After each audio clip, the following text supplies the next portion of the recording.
Good morning, ma'am, and my fellow classmates. Today, I, along with my group, am going to present my geography project on disaster management. What do we mean by forest fire? Forest fire is basically any uncontrollable or non-prescribed combustion or burning of plants in a natural setting like forest. It not only causes loss of biodiversity but also leads to reduction in carbon sinks, global warming, and a lot more. Causes and consequences of forest fires. Many forest fires start from natural causes such as lightning, which set trees on fire. However, rain extinguishes such fires without causing much damage. High atmospheric temperatures and dryness offer favorable circumstances for a fire to start.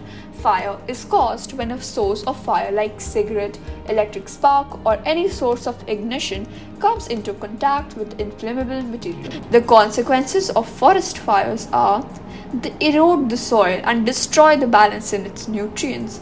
As a result, there's an increased risk of landslides and flooding.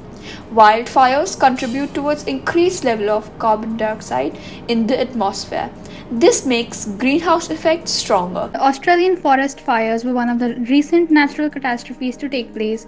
The fires claimed 18.6 million hectares, destroyed over 5,900 buildings, including 2,779 homes, and killed at least 34 people as of March 9, 2020.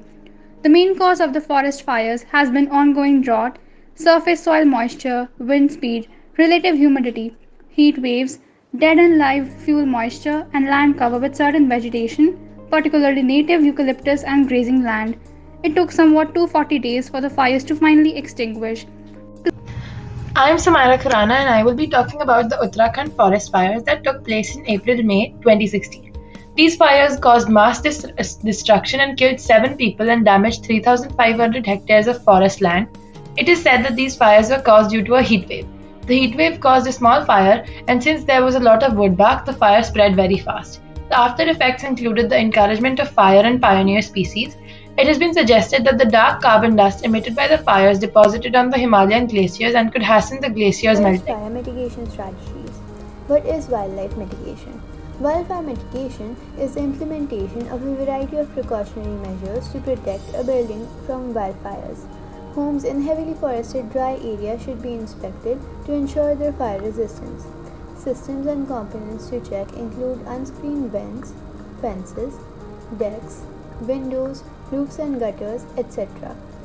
It is important to remember that wildfires are extremely dangerous, therefore, it's important to take these measures. In conclusion, numerous aspects of buildings and their surroundings can be modified in order to mitigate the risk of damage by a wildfire. Last, I would like to conclude this presentation with some wildfire prevention tips. Number 1. We should check our forest district's wildfire alert system and for high winds before creating an outdoor fire. 2. We should never leave a fire unattended. 3. We should completely extinguish any outdoor fire if you create with water and dirt. Thank you, and I hope you all liked our presentation. Thank you, ma'am, for giving us such wonderful topic to work on. We all loved working on it and learned a lot of things. Thank you.